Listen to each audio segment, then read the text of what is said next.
Hey guys, welcome to day 101 of our devlog, and today we are going to set up cooking. Now we're going to do this in a very similar way to crafting, right? So the first thing we've got to do is add a couple of things to our string table.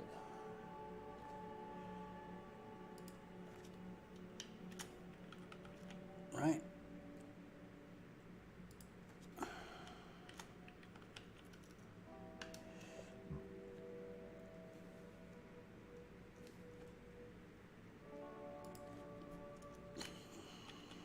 Cooking.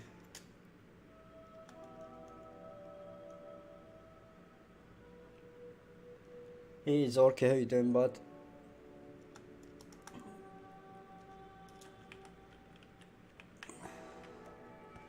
Right, I saw your message a minute ago on the Discord. I kind of think I know what you mean. I don't like bombarding people with notifications. I do take your point.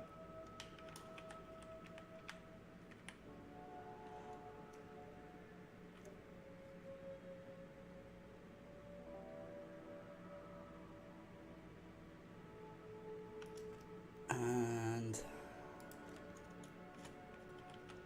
going to do cook items.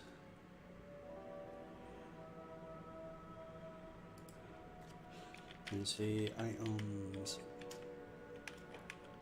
available to cook.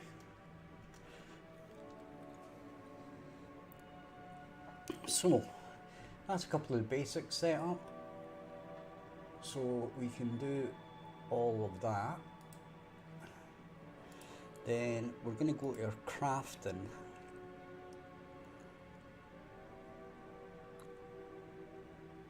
Right. And we're going to check on our crafting table.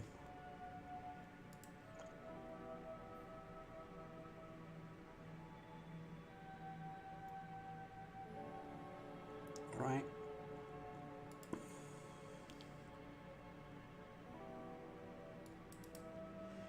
And I want to see where it brings up this crafting main.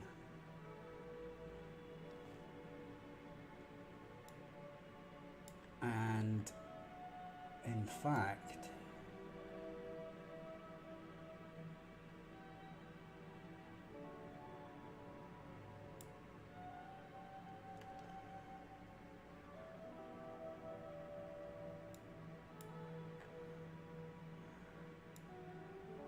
hi Super Gamer, how are you?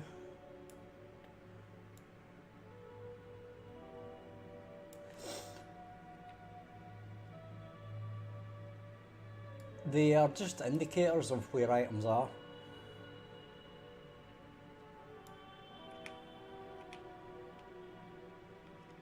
Like representing where the pivot point is. Right, so this is like that item there, and the pivot point is in the center of the sphere. The one here is in the center point of that.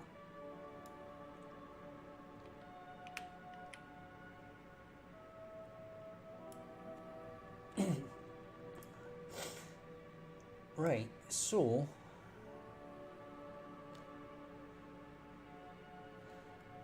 our next point of contention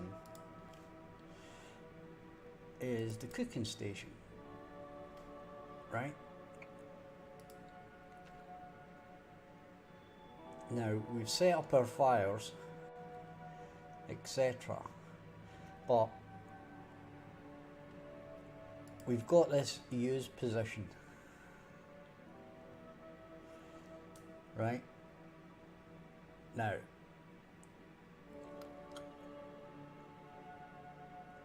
this is actually a sphere, a scene component.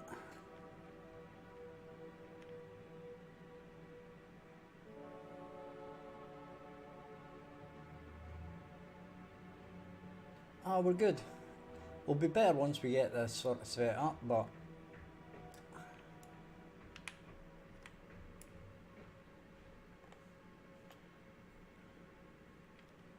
can you undo that?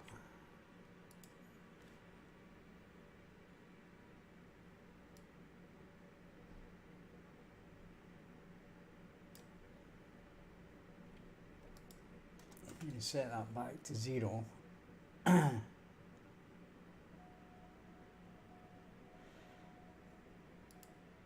Right. Now, what we're going to do here is we're going to add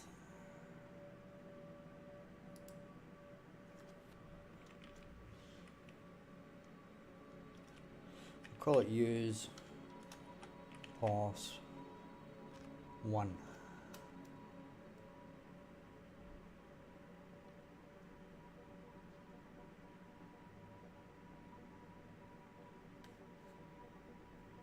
Okay.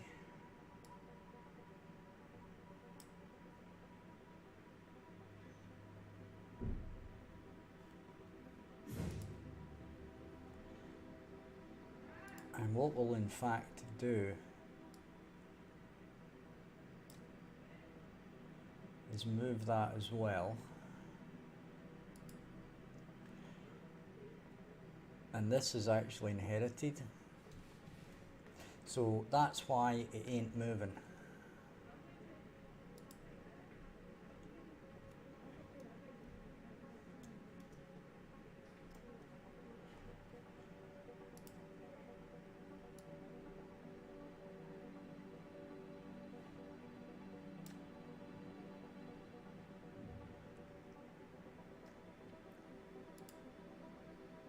Right.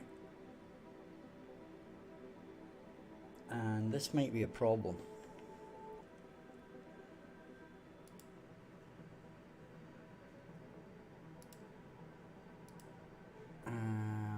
Because we probably want a box collision here. Right. We're going to unlock that because we want to change the different sizes. Right, so let's call that 2.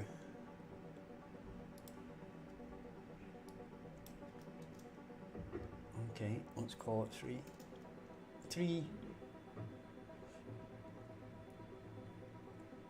Look at the angle of that. That doesn't look straight.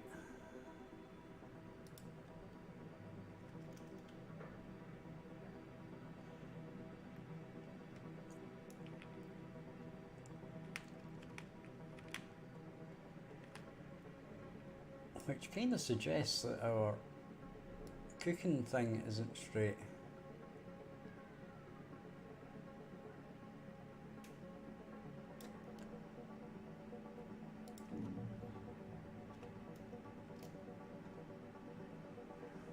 Right, let's do something slightly different. Let's look straight down on it.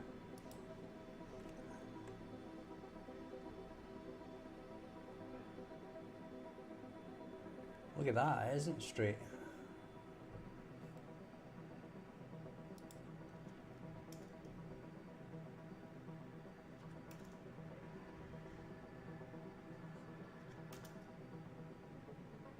Looks to be about 4. Right, and we set this to 3.5.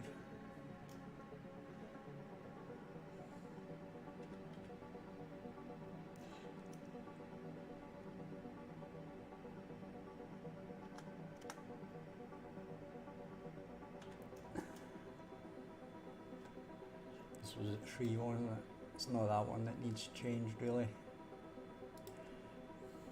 Make that 3.5. Right, so this is for the player to interact with it, right?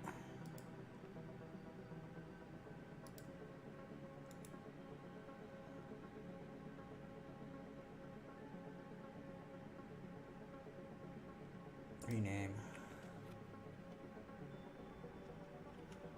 Call it use pause. Okay.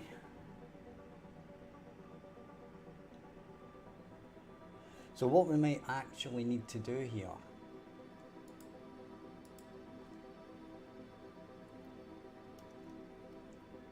is in our event graph,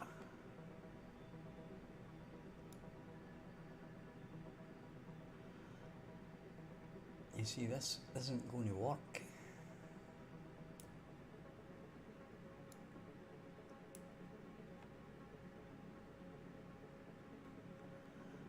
Right, let's try it and see what happens anyway, right?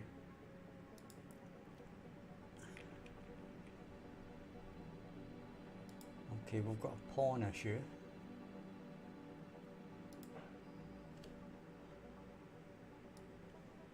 Okay, what's going on here?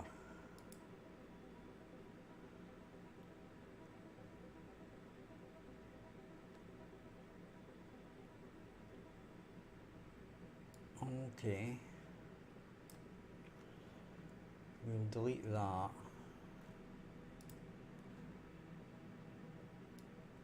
To get rid of that error. That was just testing stuff anyway, so not such a big deal.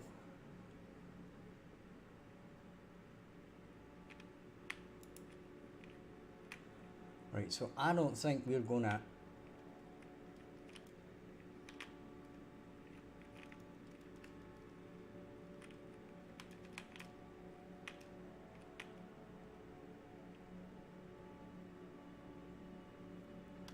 okay.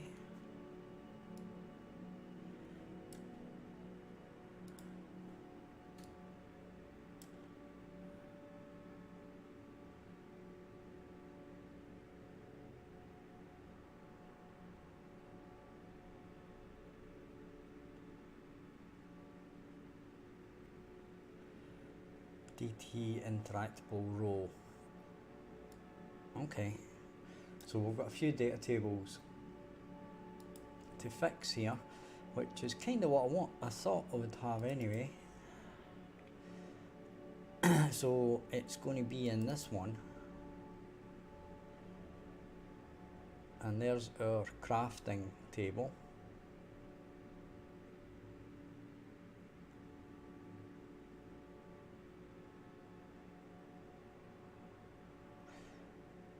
Right, so we're going to add one.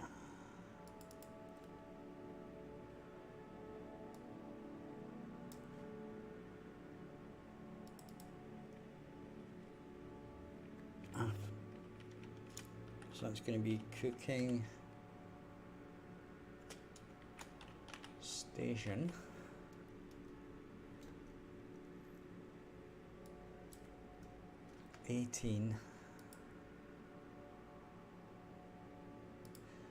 Other.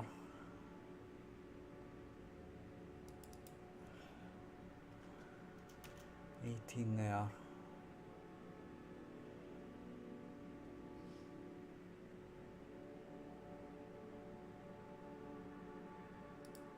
Okay, this image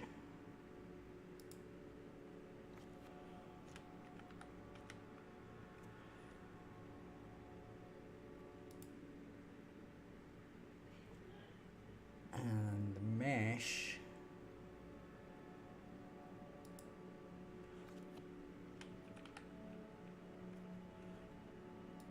is going to be that.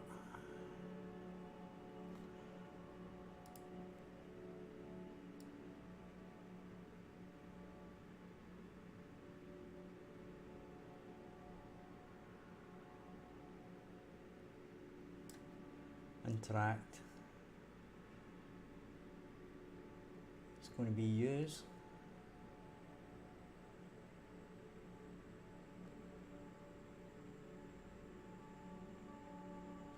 So that should be us.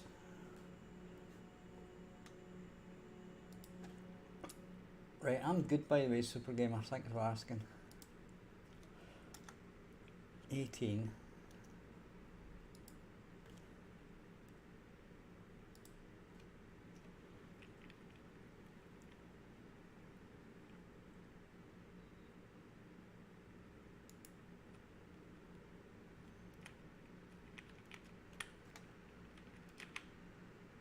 And we don't have a use.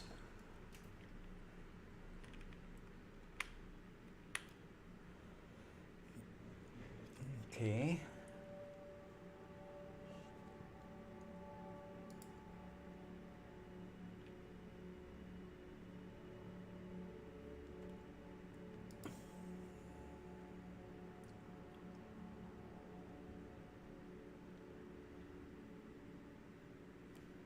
Right, okay.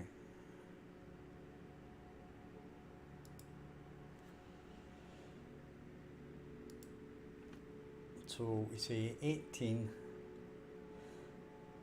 Yes, Death, that's our game.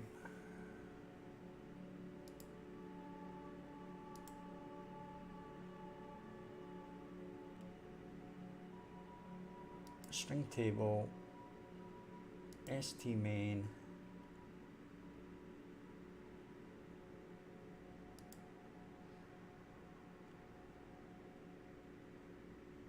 no, it's st in game. Right, so it's cook.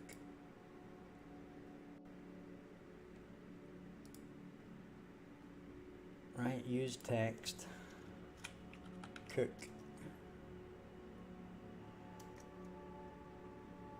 Now we should be pulling stuff out of this, but we'll worry about that in a minute.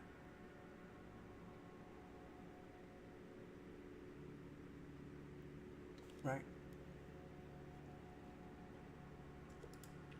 We'll just get the basics set up here first.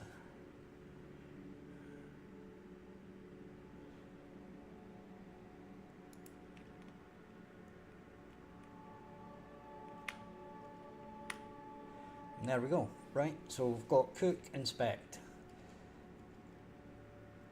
Okay.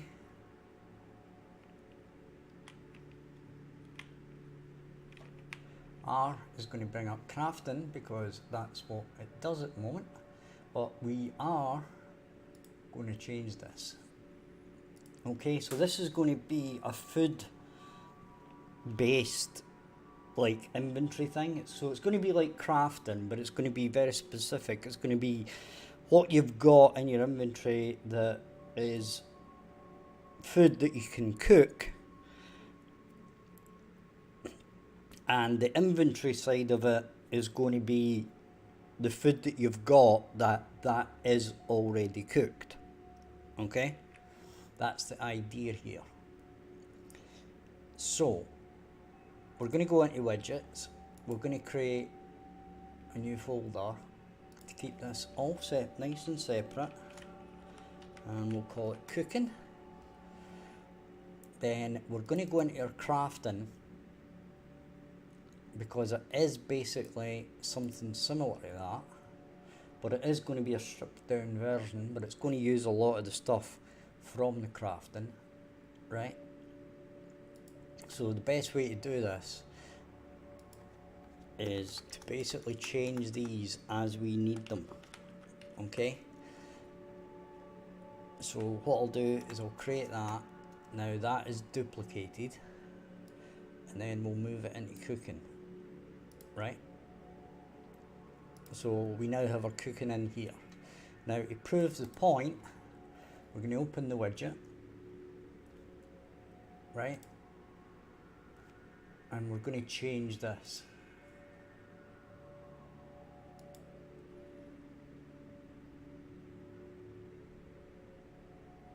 to cook. Now we're going to get rid, the thing here is we're going to get rid of this, right, because it's not relevant in here. These two are, but this item here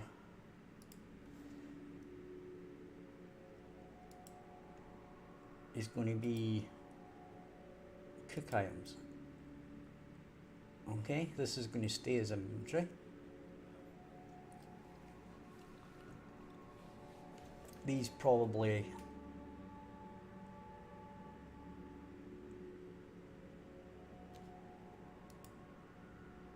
aren't. What's that move widget?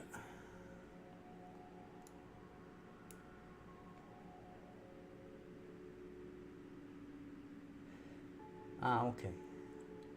So what we're going to do is we're going to create a BPI cooking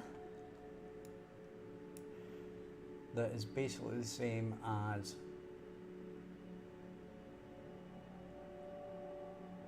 right. So what we can do is we can open this, then we can browse to it, and that is actually in there. So what we'll do is we'll change this to BPI cooking, right? Then we'll move it into cooking.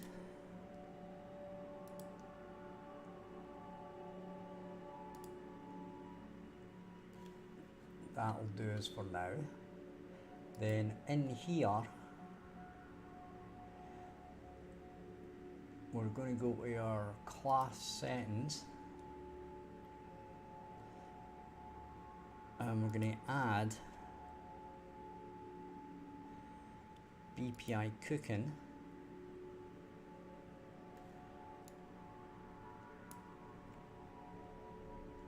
Right, now this isn't going to be a crafting table anymore.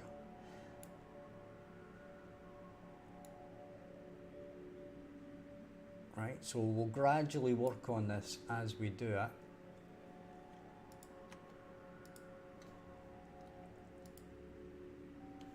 Okay, but these are going to be the same, but they're going to be a cooking version, okay? So that's not going to work.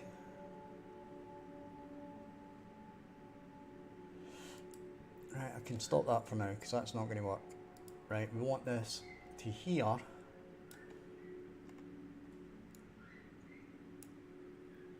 And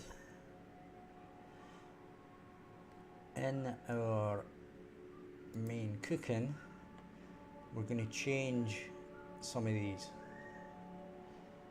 Right, so this isn't going to be a crafting table. This is actually going to be a cooking station.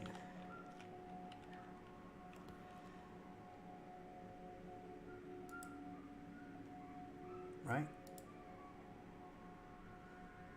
So we've got a bit of work to do on this one. So that's good.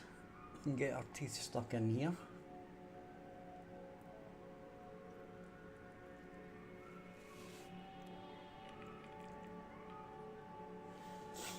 Right.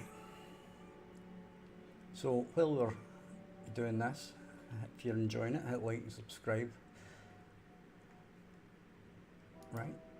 So this is cool.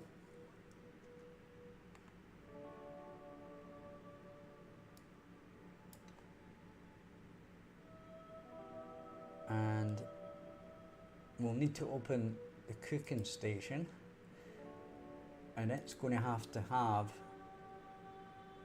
not that one. Right, what we'll do is we'll add this other one first, right? And just say yes to that, and then we'll work out what it actually did there.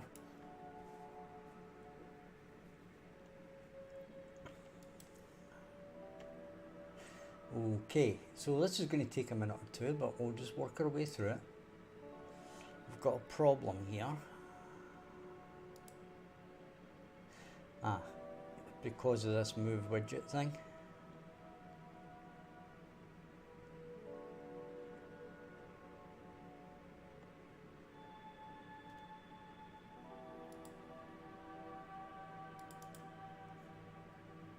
so that's okay. That's okay.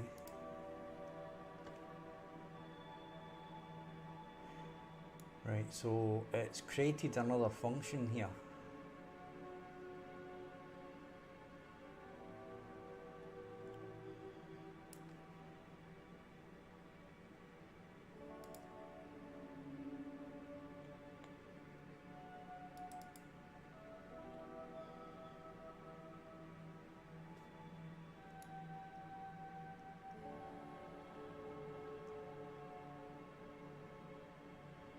Somehow, somewhere.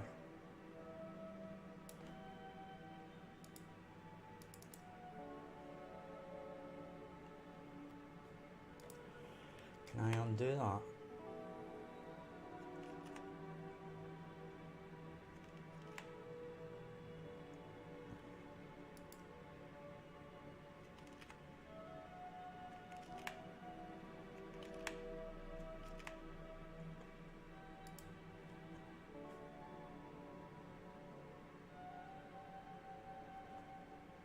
Craft complete.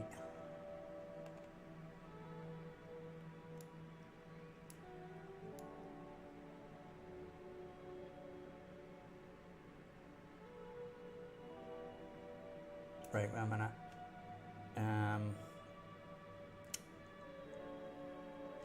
We need to go into our BPI cooking.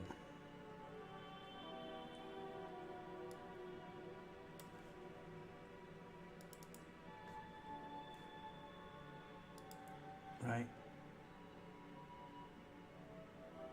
And rename it.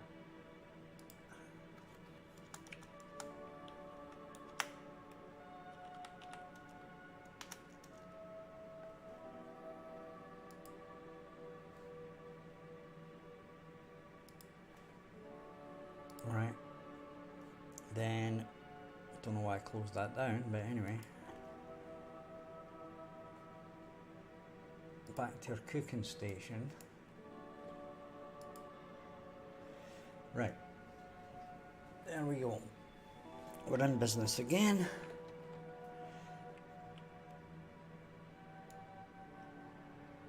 So now we can we test this? No, we can't. We need to change this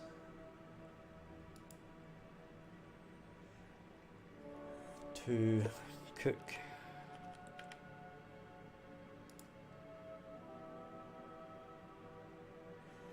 Right, and this cooking station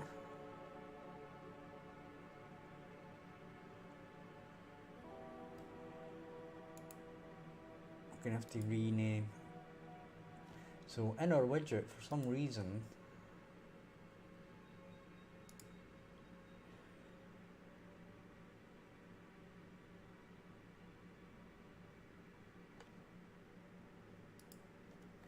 that didn't change. So we have to change that, right, to cooking station.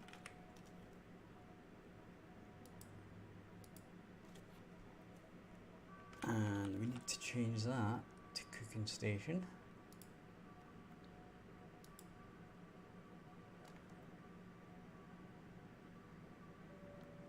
Once that's done, we're in good shape.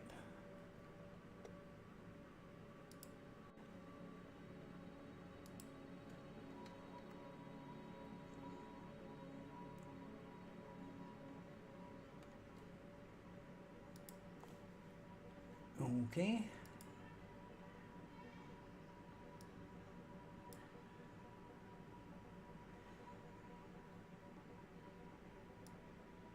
So this is actually going to be cooking station, move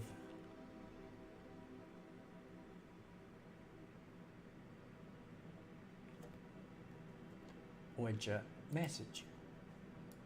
Okay.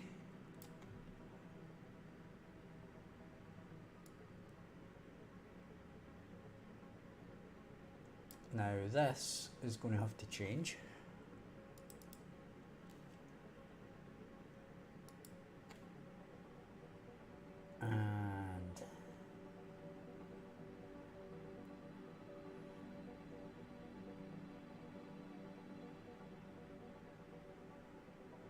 that is a widget, and so is that. So we're gonna have to move these two. Okay, so what we're gonna say is that's gonna be cooking main.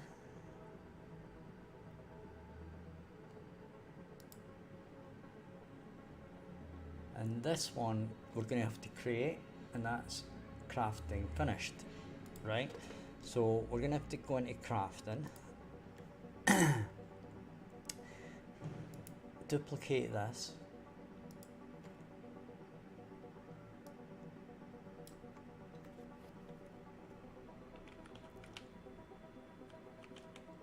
cooking finished.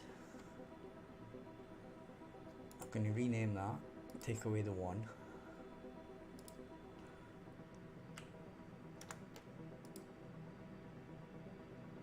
And that's going to get moved into cooking. Okay, and then this is going to end up being cooking finished.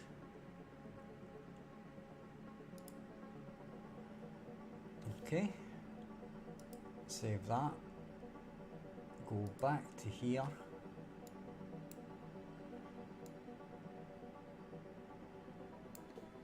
and this move complete is going to have to change to the cook and finish widget.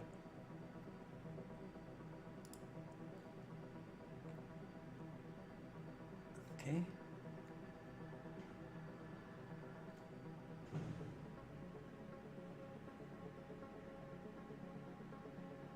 And if we go back in, that's not going to be, that's going to be cooked.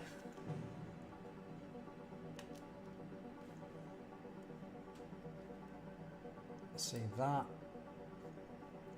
and back into here, we've got W cooked.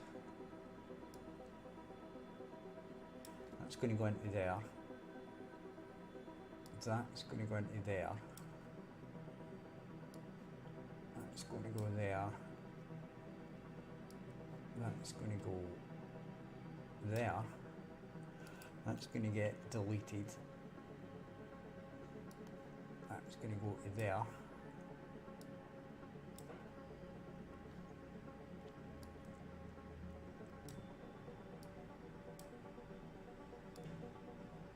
Right.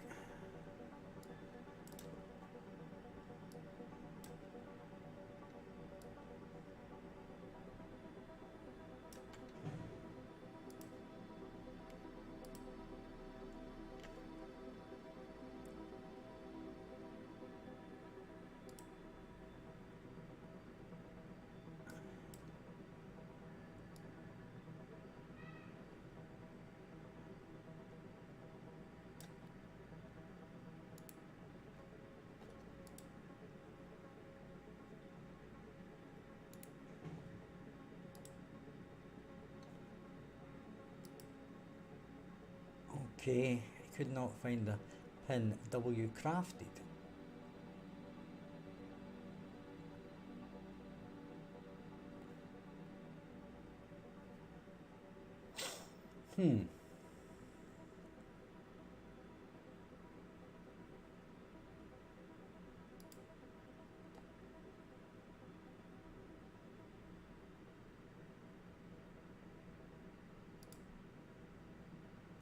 Right, okay, whatever. We'll carry on with this for now.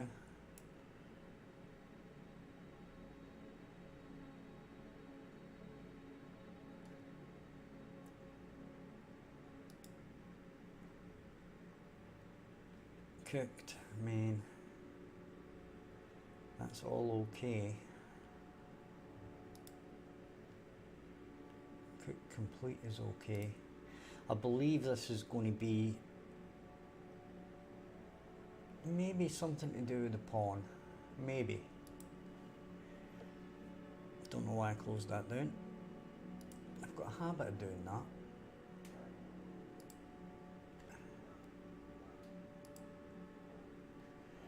Right.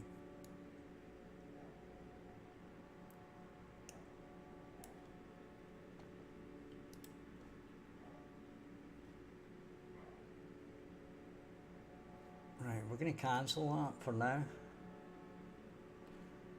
That's going to bring it up here somewhere. It was W cooking, wasn't it?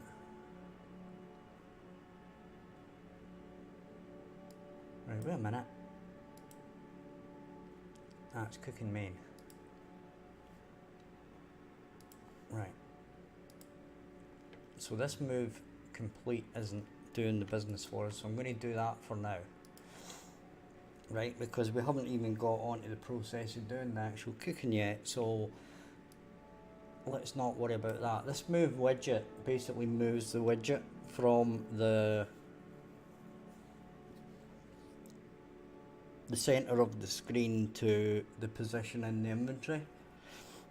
Okay, so we're not going to worry about that for now, but what we do want to do is check that our correct widget is appearing.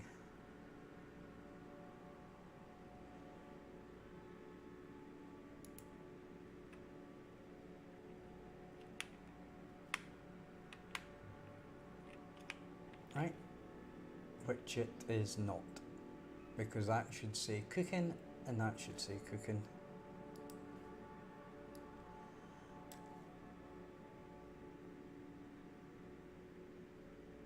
Okay.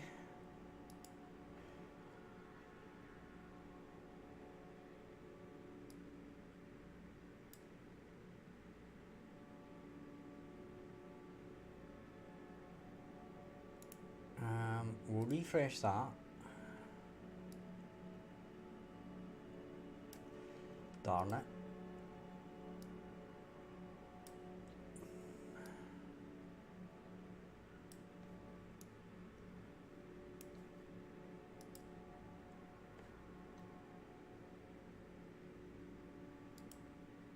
Alright, so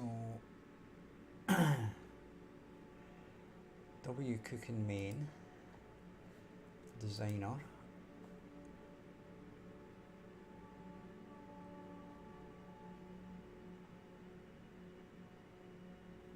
Why did these not change?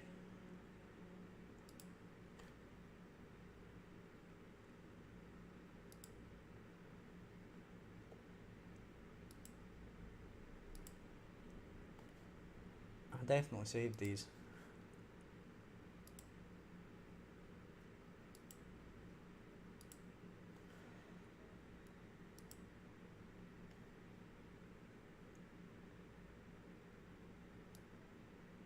Okay, whatever.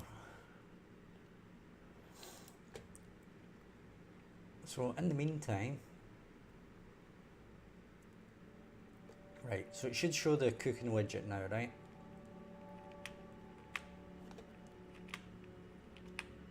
Right, there we go, cook.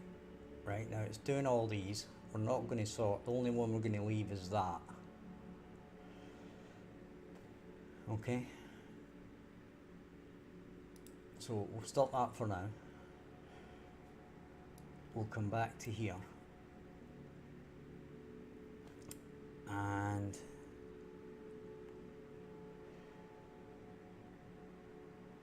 basically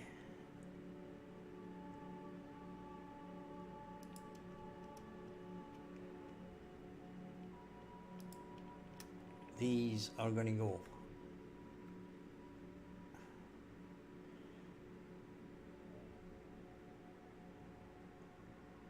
Right, and this is going to go at the bottom.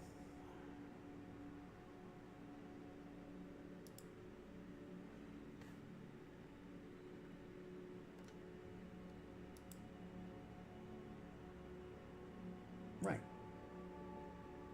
I wonder if we don't want to do that. Right, so we don't want to do any of that stuff.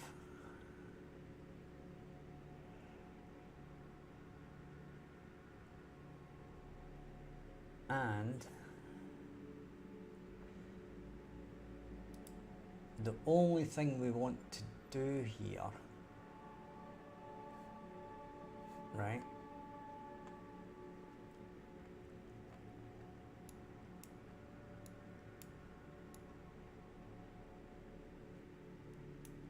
fill the crafting grid.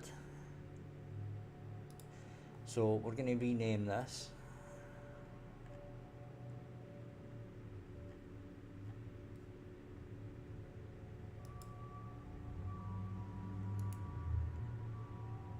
Alright. So that's fill.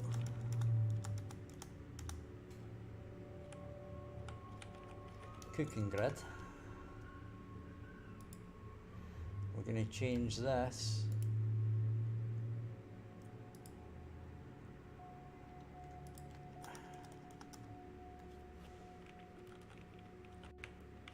cooked item, and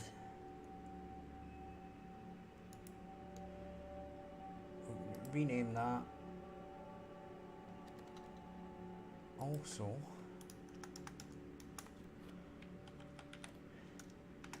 right. Okay, so all we need to do here is put food and not show all.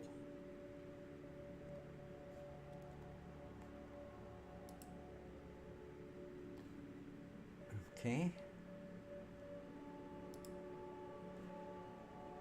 and all of these can basically go.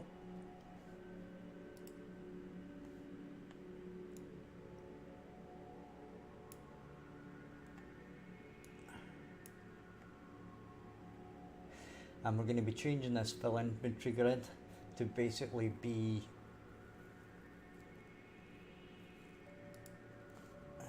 what we'll do is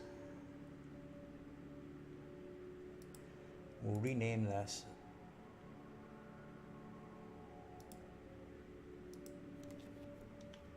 to food,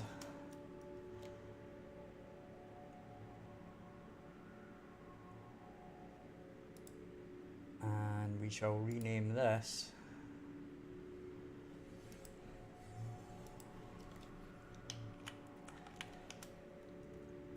now. What we could have done in the end is these couple of functions could be moved into the function library, right? But we're not going to worry about that.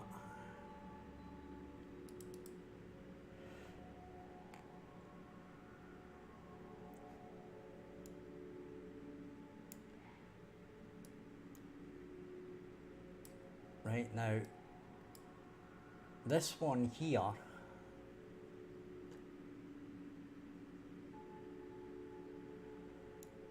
is going to be fairly straightforward.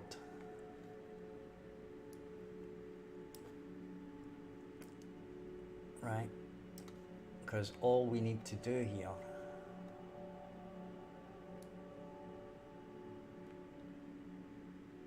is check to make sure it's a food item.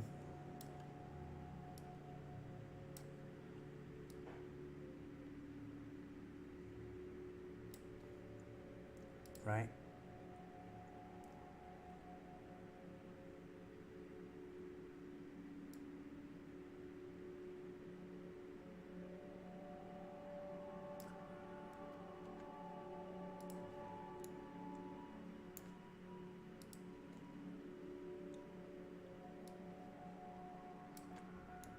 So we just basically say item type equals food,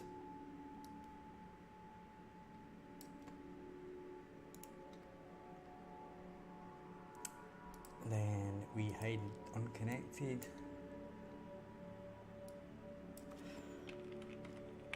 then we branch,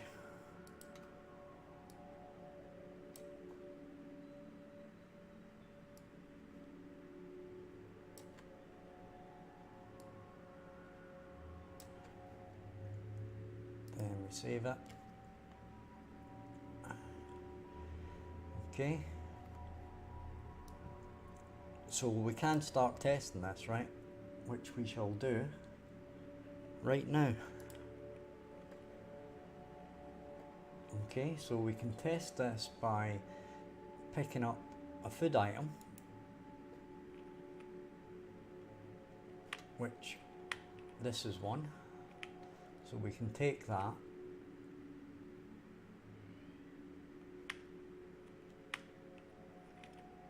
and there we go. Now, what I should have done, cat eats chips, you are ET. I'm ET? Does that mean extraterrestrial? Or do you mean something else by that? Cat eats chips.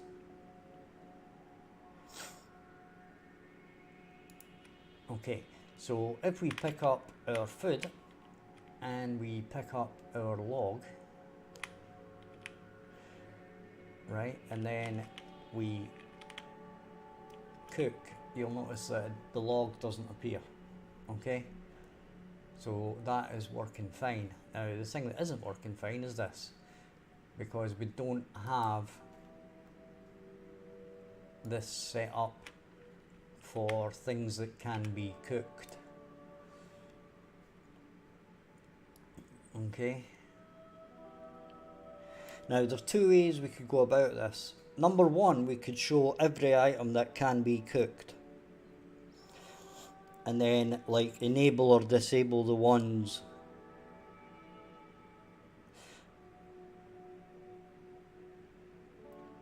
well, I have been programming for 40 years, so yeah, I would think I would get some level of competency. But thank you anyway, cat eats chips. Right, so there's two ways we can go about this. There's probably more, right? We can either A, show all items that you can basically cook, right? So let's say stew, right? You could say stew, potatoes, meat, blah blah blah. Right, now you could show all the items and then like disable the ones that you don't have the ingredients for, or you could only show the ones that you've got the ingredients for. Old enough to be a grandfather and some. Right, so we can take either method. So in the chat, which method will we go with? Will we go with show all items or show only the items that you've actually got the stuff to make?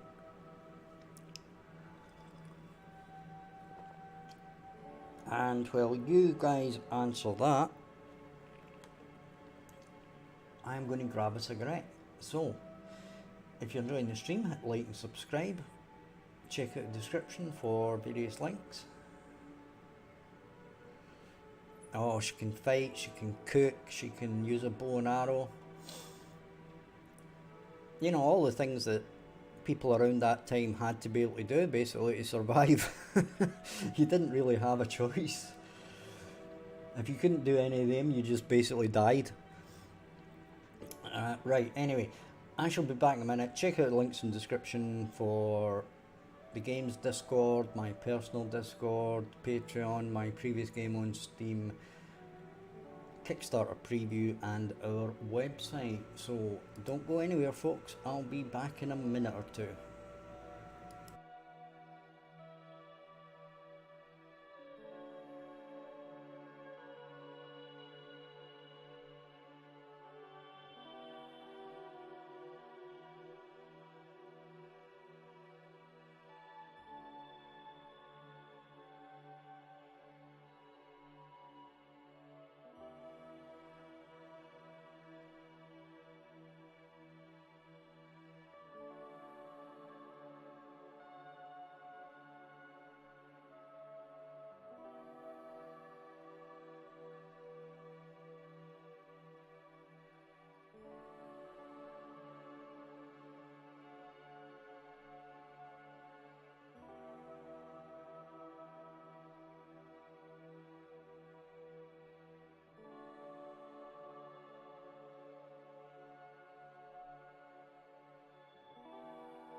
Okay guys, we are back. Now I get your point, Cybershell, but it's not really a direction I want to take because there's so much more to this game that we didn't really want to do a full, let's say, crafting system. And cooking isn't really like that, right? I mean, it's not like you put a chicken together with a pork.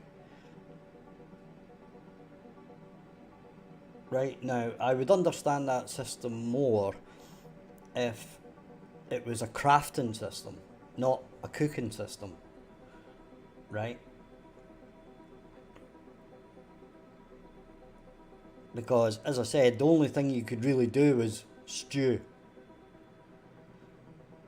Right? If you get a bit of chicken, a bit of pork, a bit of venison, and throw it all in a pot, well, you kind of know what you're going to get. You're going to get a stew.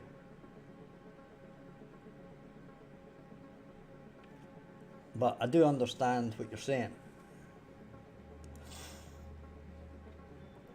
Right, but on reflection, as usual, when I go out and have a cigarette, right, what we did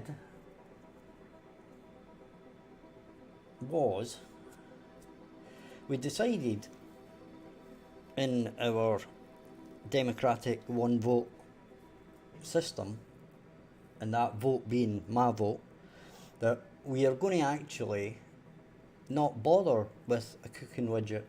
We are going to use the crafting. Right, what we're going to do is we're going to use a mode. Okay,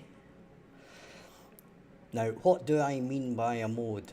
Well, what I mean by a mode is that if we go in cooking mode, it'll do one thing, and if we go in crafting mode, it'll do another thing. So what we're going to do is, when we create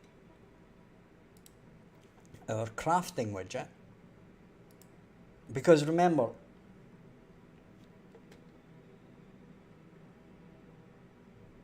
yeah, 39 bots. No, I think it's just about 36 bots. I think there might be 3 people. No, it might be 4, so it might be 34 bots. I don't know why bots come into YouTube channels. It doesn't make any sense, right? Because number one, what happens is, right, I don't know if you guys are interested in this, right, but I'll show you anyway, right? But if you go to your channel analytics, right, I'll let you see.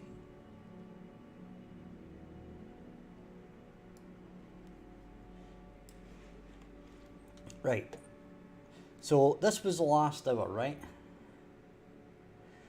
Right, and it's saying 1,421, right? Now that's utter bollocks, right? As Mac Hardy just basically pointed out. But what happens is, it'll go up, it'll go up, it'll go up, right? And then basically an hour later, it'll just start dropping down again. So the same thing happened yesterday, right? These were up at 1,000 or something stupid.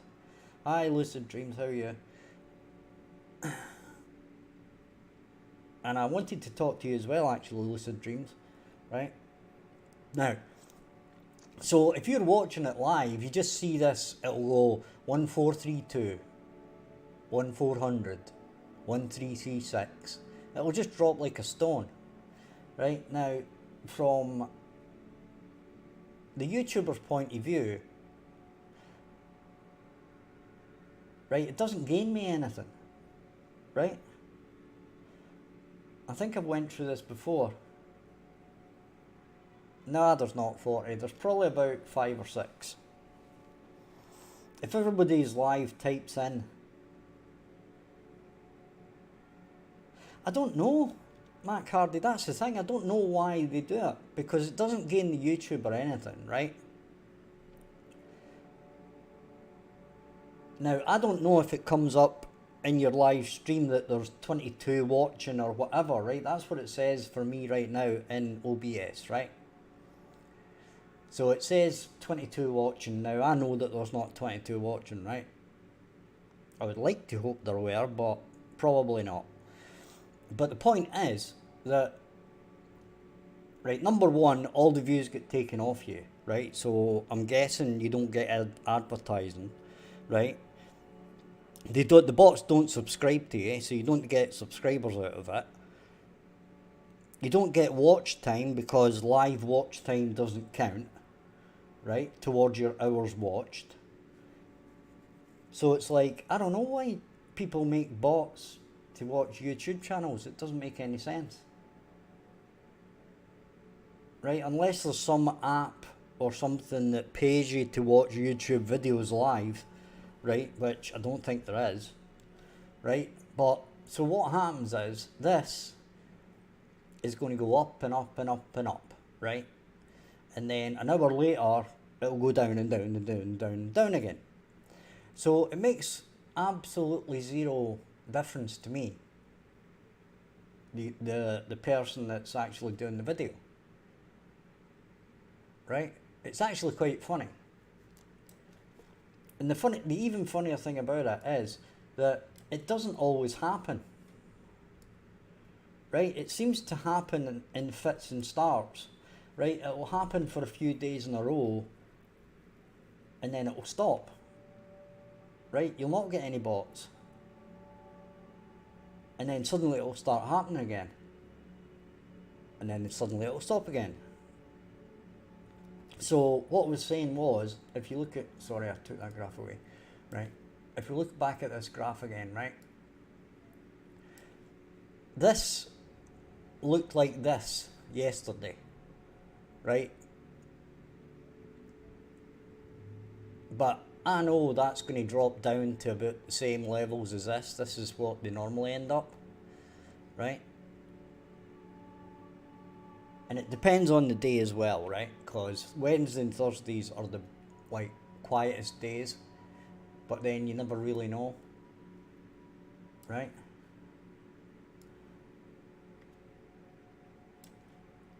So it's all a bit weird why bots are in here.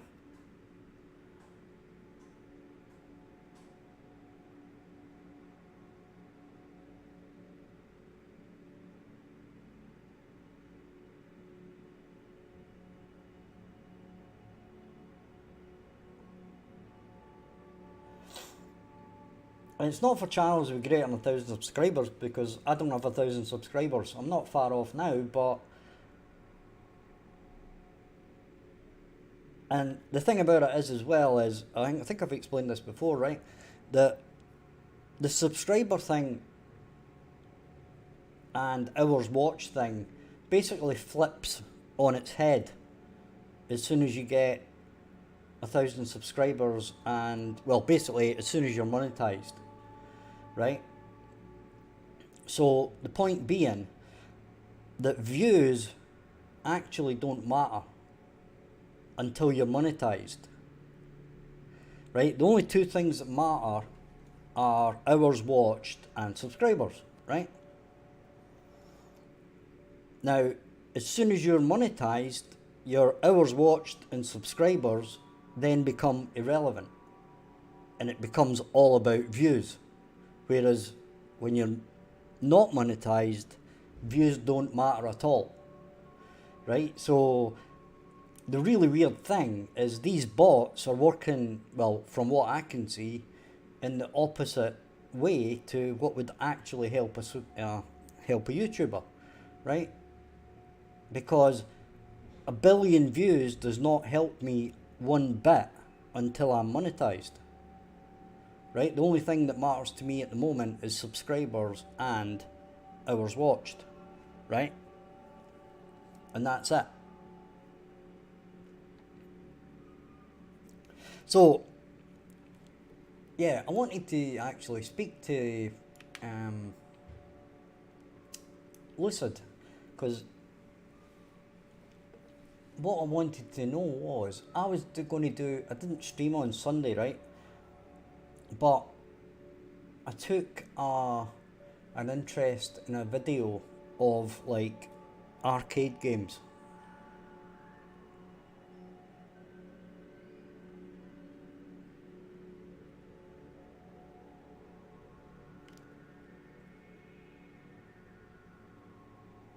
They take the rate of subscribers per hours watched down.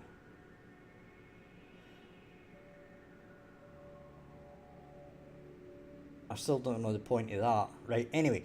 So on Sunday I was going to stream, but what I was going to stream was me playing games that I played in the arcades. Right? Now, which includes, and this is at the time, right? This isn't like these were 10-year-old games at the time. I played the likes of Space Invaders when it was new. Moon Cresta, Gorf, all of these. I'm just wondering, Lucid, you must have been around, not necessarily at the time of Space Invaders first coming out, right? Or you would have been, but you'd have been probably just too young. A few years too young for that. But it was just to get an interest if you get what games you guys remember. The ones I remember are Space Invaders, Galaxian. Galaxian I was pretty good at. Space Invaders, I was okay at Space Invaders, right? But Space Invaders, you had to learn a specific trick of how to do it, and then you could basically go on repeat and continually just win.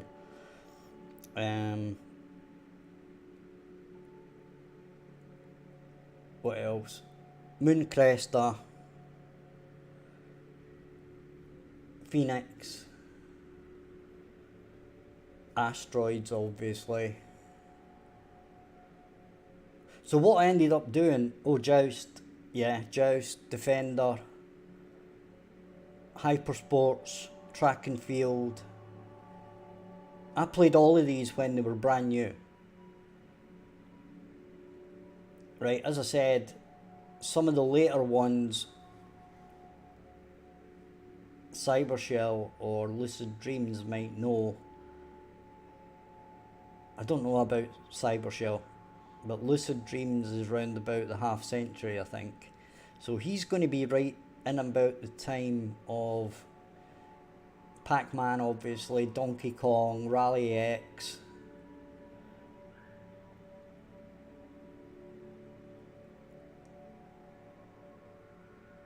Right, now, the thing about it was, on Sunday, right, I was going to stream me playing those games, right? But because I'm getting quite old, my fingers were beginning to hurt. I was using a MAME emulator, right? So I was playing Galaxian, I was playing Moon Cresta. I couldn't get Phoenix to work, I don't think.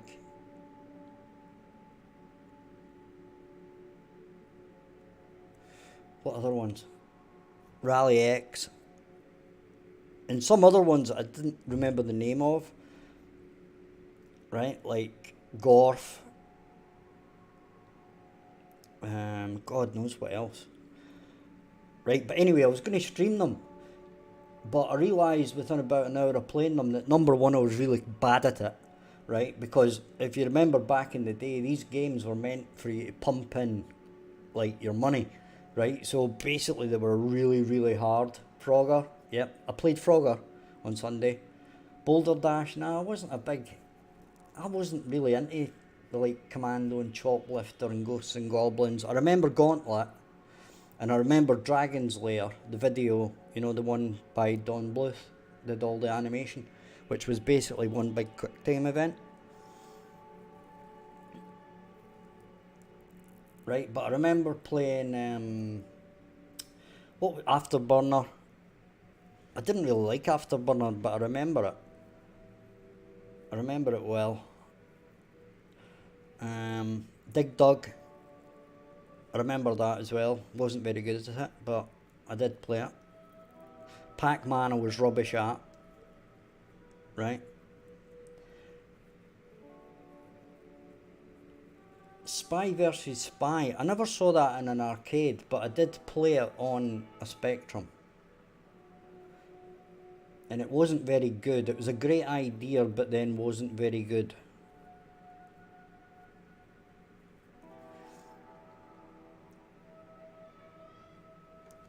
Right, so I remember all those games. And I remember them coming out at the arcade, like you'd go in the arcade one day and there'd be a new game, you know.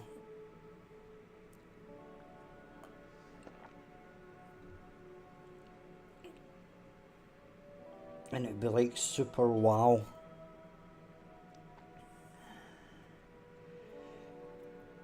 Well, I remember Manic Miner and Jet Set Willy.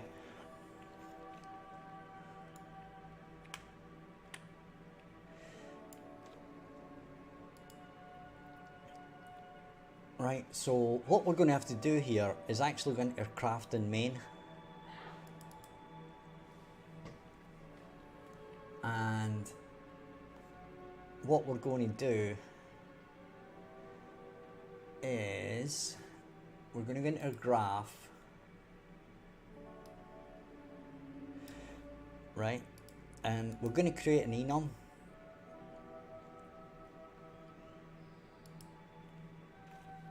And it's going to be E crafting mode.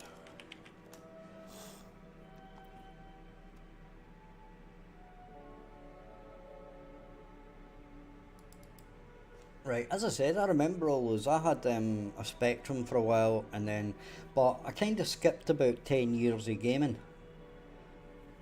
I had like, next thing I had was an Amiga 500. No, I'm lying. I had an Atari ST. Right? And then I had an Amiga 500. And then I skipped a while until the PlayStation came out. And then, so I never had a NES, I never had a Sega. Until the PlayStation came out. And I had a PlayStation and I had a Nintendo 64. And then I had a Sega Dreamcast.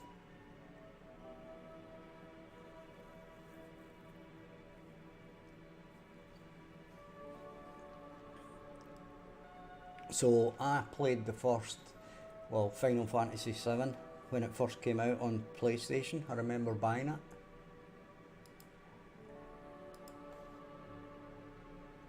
Right, so we're going to create two modes. One is going to be crafting. Right. And one is going to be cooking. Right.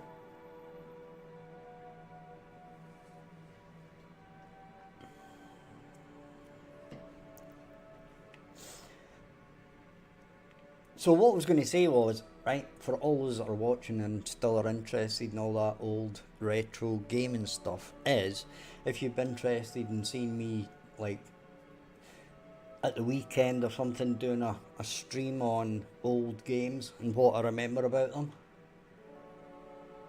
and trying to play them really badly.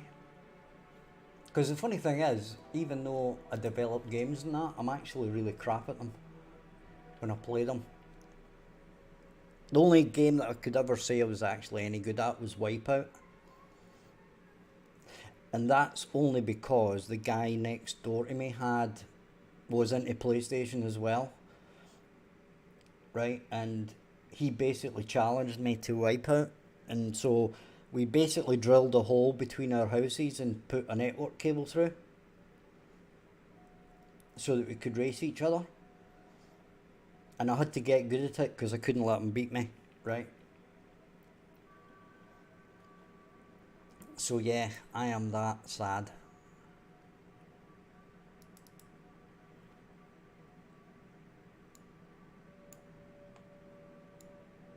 Right, so what we need to do here is, in our graph, we're going to have to add a mode to this, right?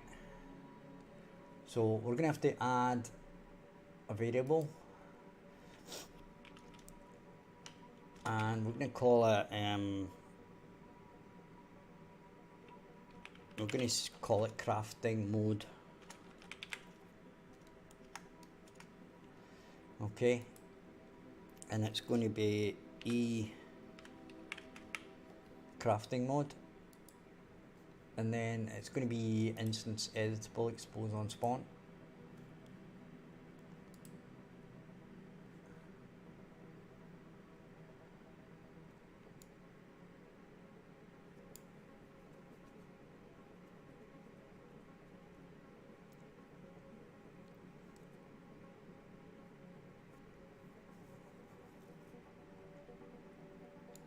So things are going to change here, right? Because what we're going to be doing is, depending on our crafting mode, right, we're going to be doing this, or we're going to be doing something else, right? So we're going to be getting that, and then we're going to be switching on it. Now, the good thing is that none of the actual normal code here is going to change. The only thing that's going to change is the buttons that you're going to be allowed to click on, right? And the buttons that are presented.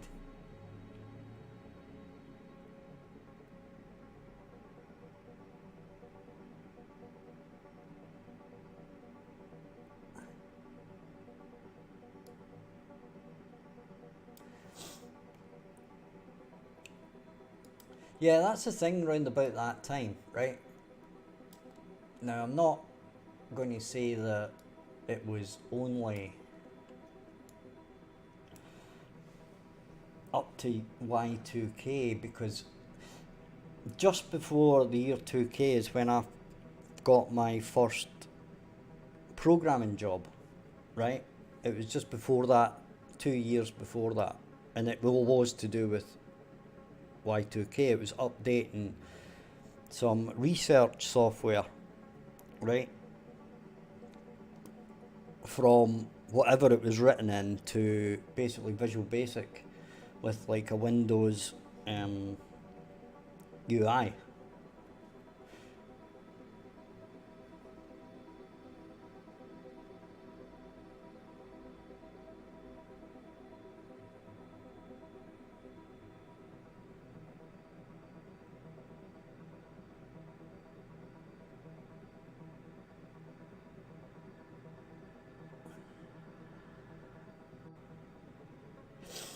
See, you're kind of wrong there, Lucid. Back at that time, the technology did matter a lot, right? And it was going so fast with what they were able to do that the graphics did matter, because it did wow players, right? And games that weren't necessarily really good at that point, it was all about the graphics, right? Like Afterburner, Dragon's Lair, all of them sold millions. But as a game, they weren't actually that good, right? But they could draw in the players. It's because everything's now went away from the arcade and people are looking for different things, right? But at that point in the arcades, it was all about graphics. Now, really good games could obviously... It was just a different era, and it was a different thing altogether. Right, because the games were meant to be hard, right? Like brutal. Because they wanted to take your money, right? Whereas these days, you know, people don't play in arcades, so it's a different thing.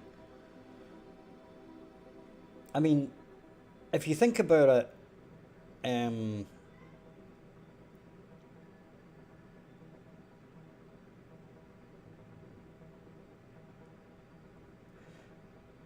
if you think about it and put it into context, right? What gamers would think is a difficult game now, right? Like Dark Souls, right, is the obvious example. Dark Souls would never have came out in the way it did in an arcade, right? It's far too easy.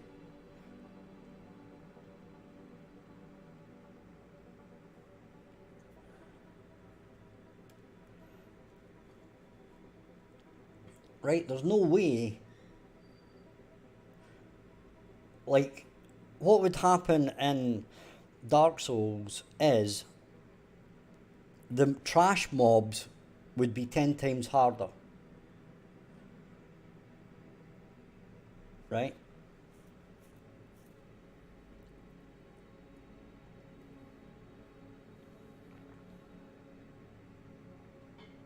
And there'd be more of them.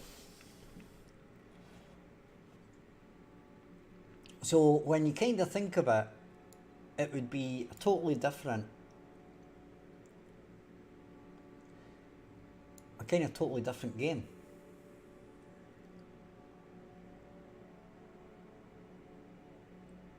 Right?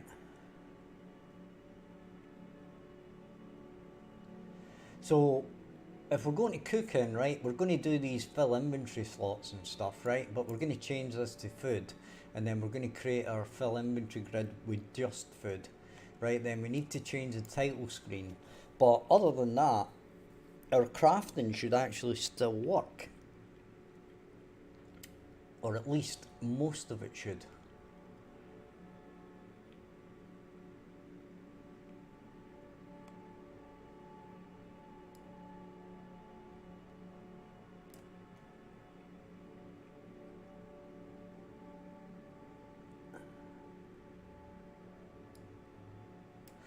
Well, you see, the thing about it, Cybershell, is at that point in the arcades, right, the games consoles just couldn't replicate what was in an arcade, right? They had the technology, they had the better technology, right? Plus the fact that everything was new, right? So they could come up with new ideas all the time because everything was new.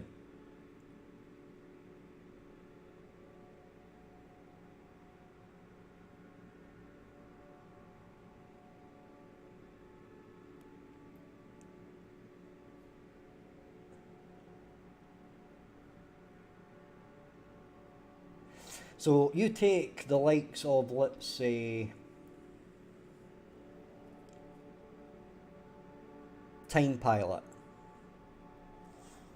at the time, right, where you go through the different, like from a biplane to fighter planes to spaceships, blah blah blah, a time jumping experience. Well, at the time, that had never been done before, right? But if you think about it now, it's been done a million times. Right? You think of track and field. That had never been done before in that style of game. Right? Nowadays it's been done a million times. Right? So it's harder to come up with a brand new concept. Right? And as I said, the arcade games were written to a completely different standard and expectation, right? You didn't have to write a 25-hour game experience, right? You basically wanted to destroy the player within a minute, but still make it seem that they had a chance, right? And that's the crazy thing about it.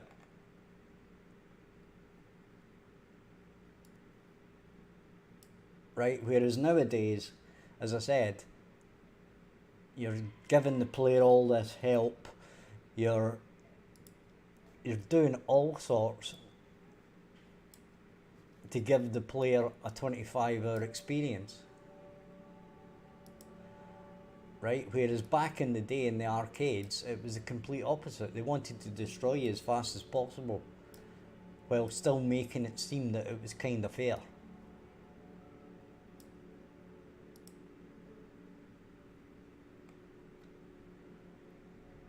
Right, we don't want to do the button exit. Close all, exit, food, fuel. Right, so basically what we're going to do is if we come into this mode, right, we're basically going to set these to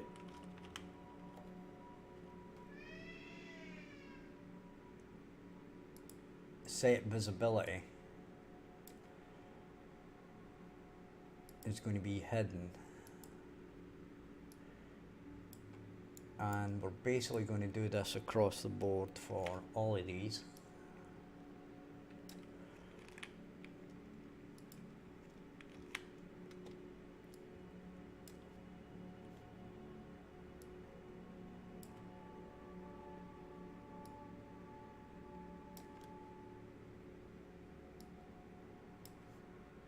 As I said, they were just a different beast back in the day.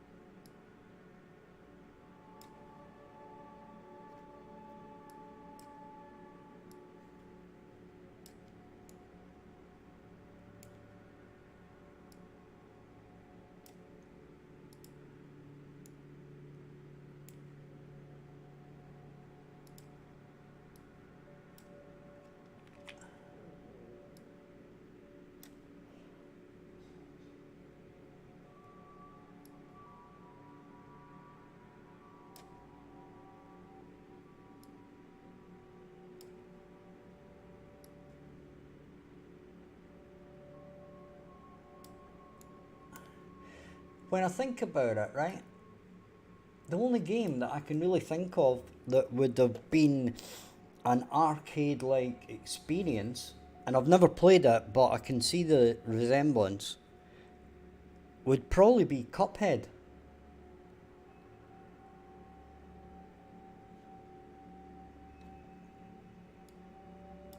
That's the only one. I'm probably missing some, right? There probably is others, right? So don't take this as this is the only one, but the only example of a recent game that I can think of that's basically got kind of arcade principles behind it is Cuphead.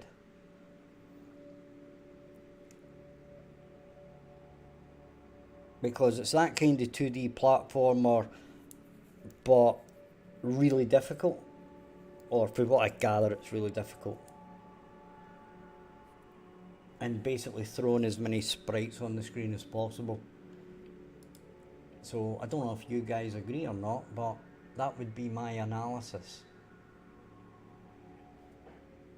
Right, this sorting is going to have to become a variable so that I can hide it.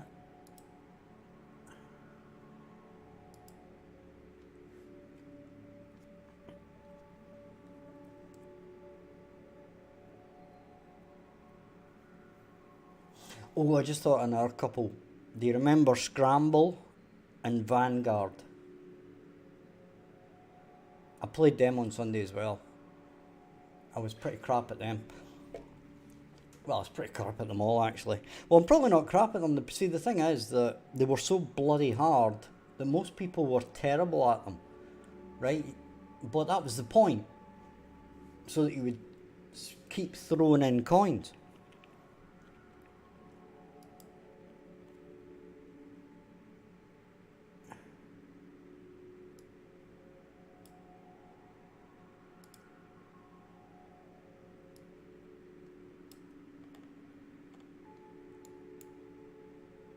Right, so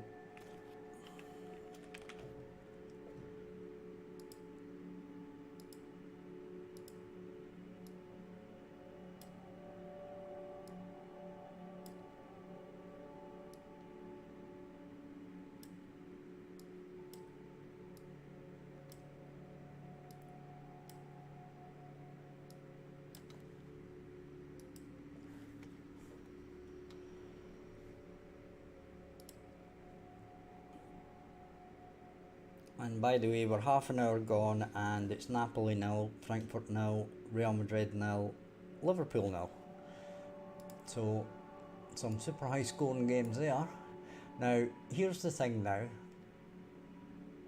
right, is if we go to our cooking station, right, and what we're going to do is we're going to change this to crafting main. Now we notice that we're going to have to change something else here, right? We're going to have a cooking, we're going to have a cooking station, and we're going to have a crafting station, right? But you'll notice here we've got a crafting mode, right? So basically for a cooking station we set it to cooking. We'll break that for now.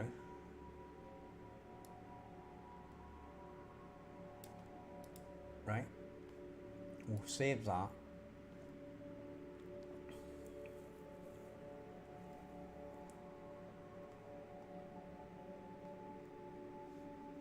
And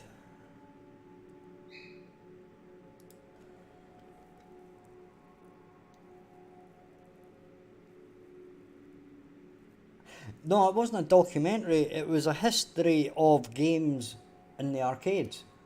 And it was like 10 hours long. So it went through every year and all the big games that came out from Sega, Namco, whoever it was, Williams, Gottlieb, blah blah, all the different companies. As I said, the extended version of it is like 10 hours long.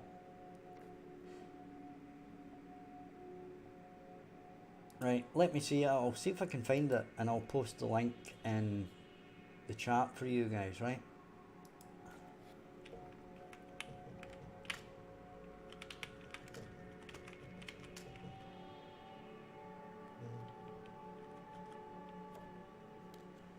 Let's see if I can find this.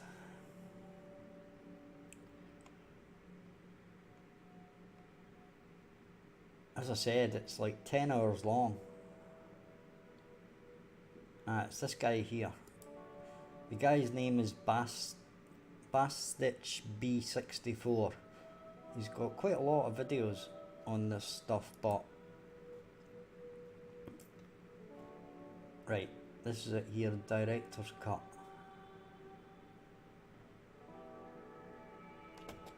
Right, it's 10.5 hours.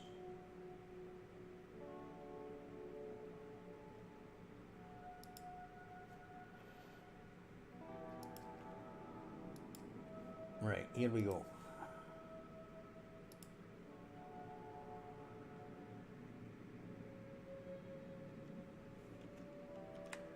Right, so take a look at that. And basically I watched it, and I was watching it, and then I was remembering the games that I played, right? And some of them I couldn't remember what they were called. So I just watched that video, and gradually I remembered which ones were which and which were called whatever, like Moon Cresta. I wouldn't have been able to remember what it was, but as soon as I seen it, I knew what it was, and I knew I had played it, but I didn't know the name of it either, right? So I would never have been able to find it. And the problem is I downloaded 70 gigabytes of ROMs.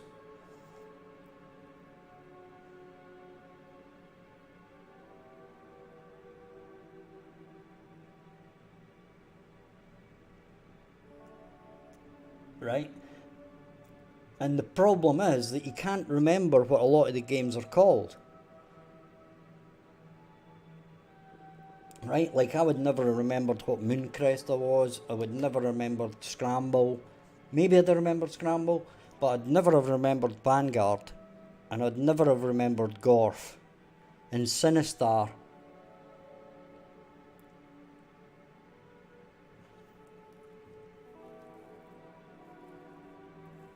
And there's all sorts.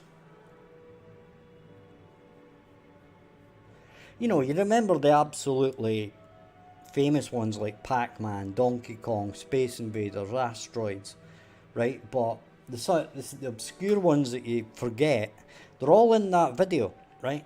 In that documentary. Well, I wouldn't really call it a documentary, I would just call it a discography, basically, of arcade games from all the different years.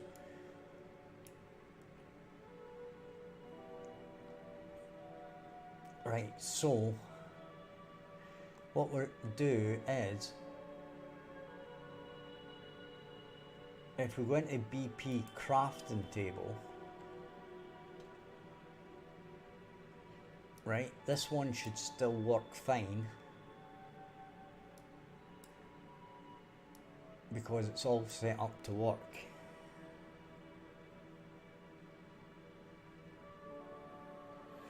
$8 GB? No, it was 70. It was 70 gigabytes of MAME ROMs. It was one like big merged compilation that I downloaded, and it was 70 gig.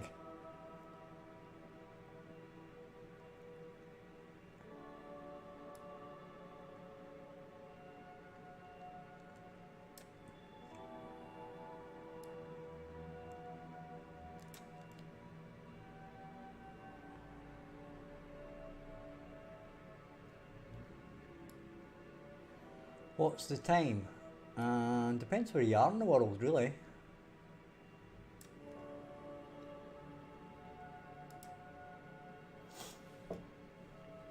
Yeah, Lucid, it is. It is basically a list of, as I said, every single game that I remembered that I wanted to play, I saw it on that video. And I was like, oh, I remember that. I remember that. I remember that. That was good. I bet I'm going to have that. Etc, etc. They're all there. Every single blooming game, basically, that was in the arcades.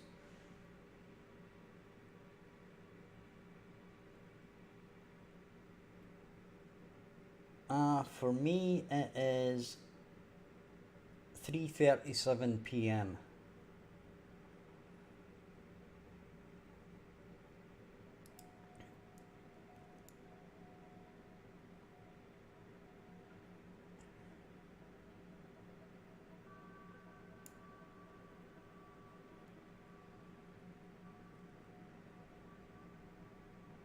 Right, so we actually, if we go to the cooking station,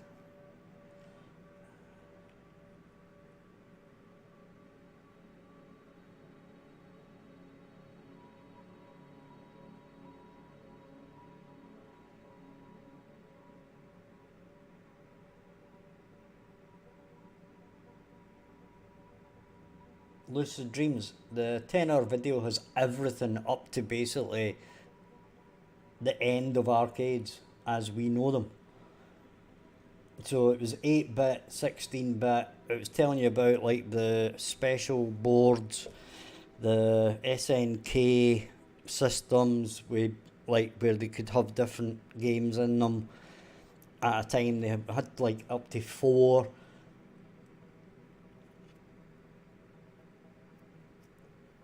And basically it's a documentary come discography, right,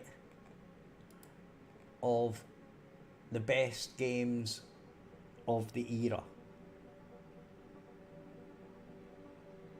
or each year in actual fact.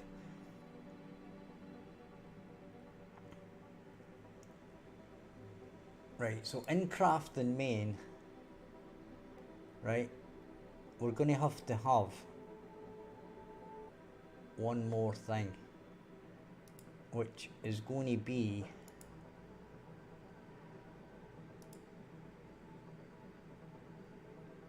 a cooking station.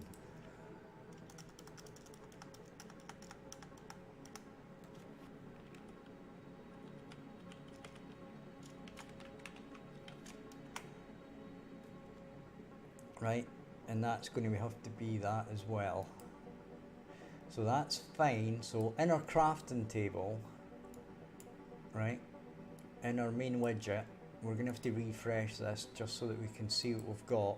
You'll notice now that we've got a cooking station, which is fine, right? And then in our cooking station, we're going to set the cooking station instead of our... In fact, you know what we could have done?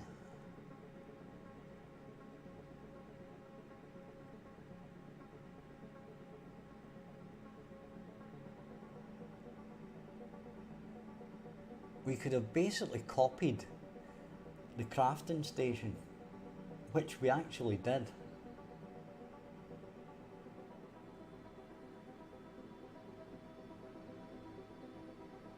Right, okay, whatever. Right, but this is going to be, we need to refresh this, right? And this goes into the cooking station.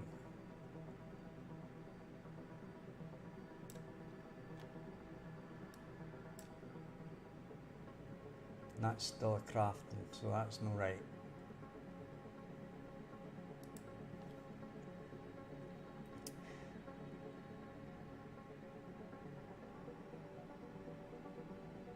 Ah, so that's the wrong thing. We're in crafting main, and this is not a crafting table.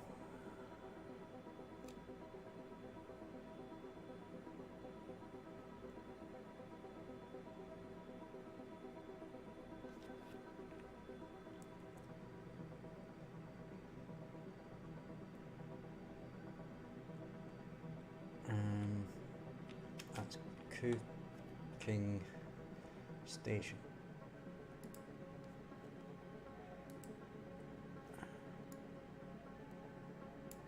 But you see, Lucid, that's the thing about it, right? That all of these different things were new at the time. I remember when I got an Atari ST and Dungeon Master first came out. And it was like the first time semi-real-time Dungeons and Dragons dungeon crawler.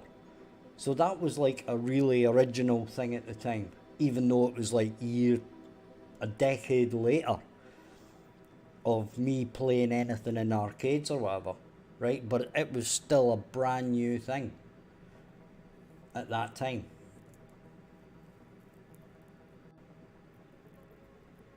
Like, that was a wow moment as well, you know?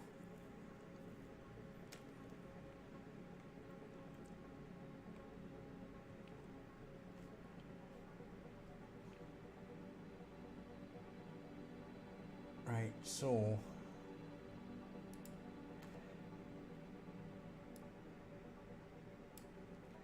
we need to refresh that again. Right, that's better.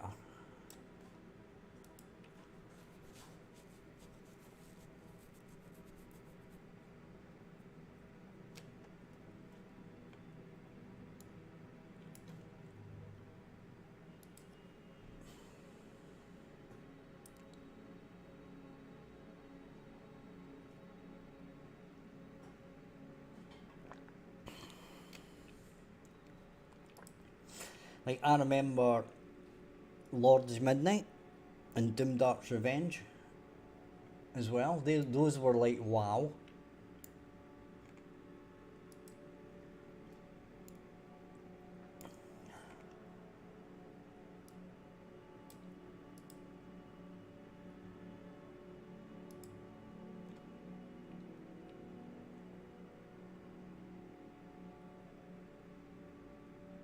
Yeah, I remember playing all of them, and I remember playing when it came out.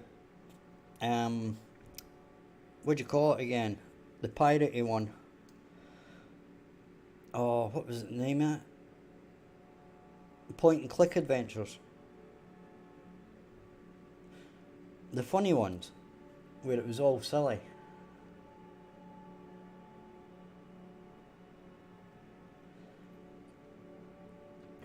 Yeah, I don't think I played any of those two, but I know the names, right?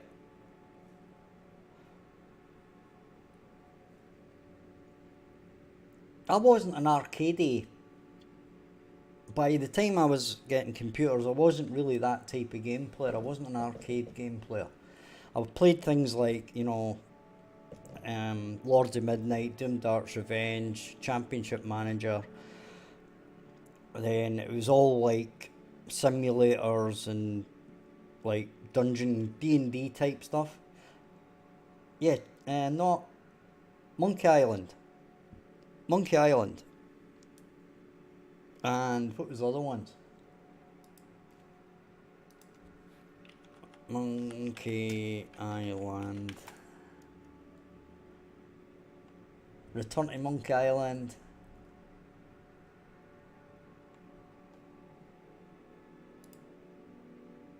I can't mind which ones I played. The original was Monkey Island, I played that. Right, definitely played that. Didn't get very far. LeChuck's Revenge, that was Monkey Island 2. I played that.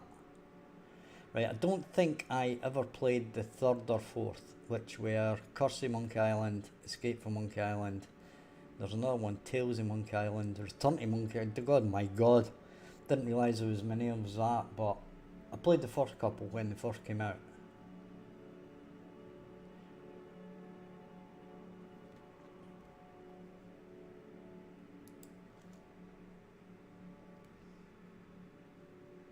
Yeah, I played all of them at the time.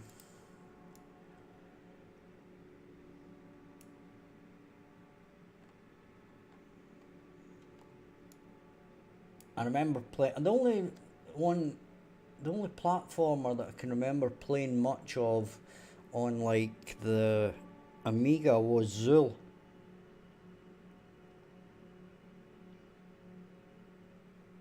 Quite like that. I liked Zool.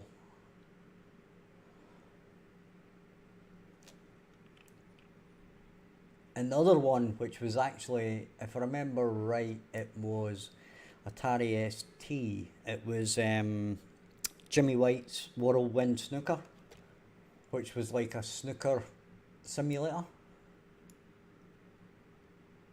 which was kinda awesome. Really hard, but actually really good.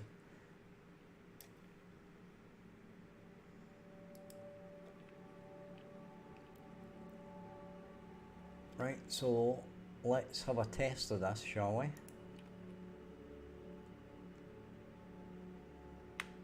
So this is a craft, so that should show us everything down here, blah blah blah. Right, so if we exit that, we're using the same widget, remember? Right? Cook. And you can see there that these aren't showing, which is good, kind of what we're doing, but not quite there yet, right? So in this crafting table,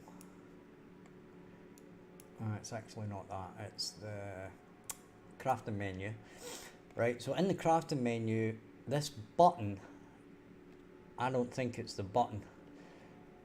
Right, I think we need to actually kill this border.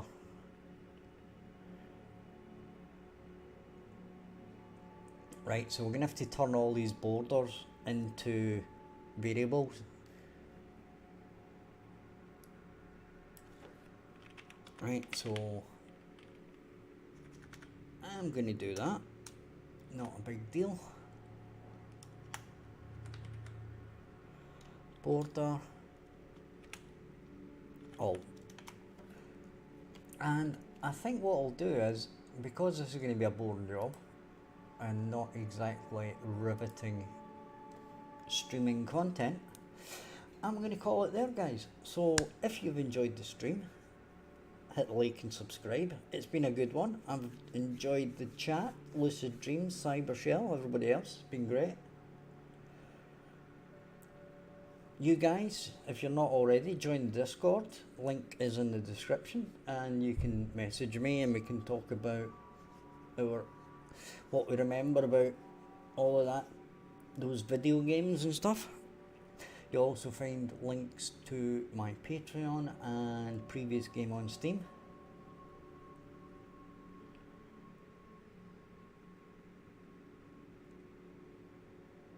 And also links to our Kickstarter preview and website.